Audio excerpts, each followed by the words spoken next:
Hi friends! ఈరోజు నేను నా స్టైల్‌లో ఉగ్గానిని చేసి చూపిస్తున్నాను.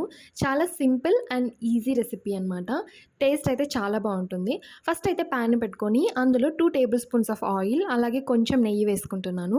నూనె కాగిన తర్వాత ఆవాలు, ఉద్దిపప్పు అండ్ జీలకర్ర వేసుకుంటున్నాను. ఇప్పుడు సన్నగా కట్ చేసుకున్న ఆనియన్స్‌ని వేసుకోవాలి. అలాగే పచ్చిమిర్చిని కూడా. ఇది కొంచెం వేగిన తర్వాత నేనైతే పల్లీలేసుకుంటున్నాను. ఇప్పుడు ఇది బాగా కలర్ వచ్చేంత వరకు వేపుకోవాలనమాట. ఇందులోనే కరివేపాకు వేసుకొని కొంచెం సాల్ట్ అలాగే పసుపు యాడ్ చేస్తున్నాను. అండ్ సన్నగా కట్ చేసుకున్న టమాటోస్‌ని కూడా వేసుకొని కాసేపు మగ్గనివ్వాలి. టమాటోస్ అంతా మగ్గిపోయిన తర్వాత కొంచెం కారం, గరం మసాలా అలాగే జీలకర్ర పొడిని కూడా వేసుకుంటున్నాను.